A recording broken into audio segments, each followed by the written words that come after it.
ஏங்க இந்த ஓட்டுங்கிறதுங்க 200 ரூபாய்க்கு 300 ரூபாய்க்கு ஓட்டை விற்கிறோம்ல. ஒரு காலத்துல படித்தவனும் சொத்து வரி கட்டுவன் மட்டுமே ஓட்டு போடக்கூடிய நிலை இந்த இந்தியாவில் இருந்தது.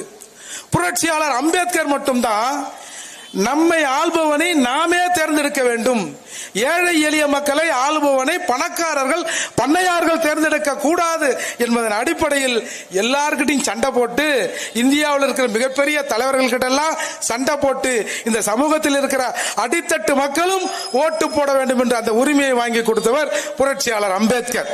அப்படி வாங்கி கொடுத்த உரிமையை கேவலம் 200 ரூபாய்க்கு விற்கிறான். என்னை பொறுத்தவரை ஓட்டு என்பது நம்ம மகளை போல இல்ல, நம்ம மனைவியை போல கூட இல்ல. ஓட்டு என்பது நம்ம அம்மாவை மாதிரி. ஒரு பெத்த தாய கண்டவனுக்கு ஒரு 200க்கும் 300க்கும் விற்கிற நிலையில தமிழக மக்கள் இருப்பதால் தான் ஏன் பொங்கலுக்கு காசு தரல. பொங்கலுக்கு காசு தராது நல்லதுதான், நானும் அதை வரவேற்கிறேன். ஏன்னு சொன்னால் தமிழோட பண்டிகை, அது முதன்மையான பண்டிகையா. இந்த பண்டிகைக்கு நான் போய் ஒருத்தங்கிட்ட பிச்சை எடுக்கிறேன், என் வீட்டுல பொங்கல் வைக்கணும், வெள்ளத்தை கொடு, சர்க்கரையை கொடு, கரும்பை கொடுன்னு.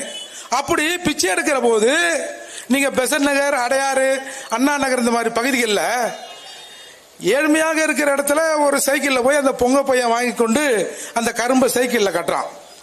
ஏங்க 20 லட்ச ரூபா 30 லட்ச ரூபா காரை எடுத்துன்னு வந்து ரேஷன் கடையில் நிப்பாட்டிட்டு கரும்பை வாங்கி அந்த கரும்பு காருக்குள்ள போகலன்னு உடைச்சி சொருகிற நிலையில் தமிழகத்தில் இருக்கிற மக்களை இன்றைக்கு இந்த திராவிட இயக்கங்கள் மாற்றி இருக்கிறது. அதால அவங்க காசு தரல. அப்போ அமைச்சர் பெருமக்கள் என்ன சொல்றாங்க, இந்த தடவை ஏன் காசு தரல, இல்ல அடுத்த தடவை தேர்தல் வரப்போதில்ல சேர்த்து கொடுத்துருவோம்.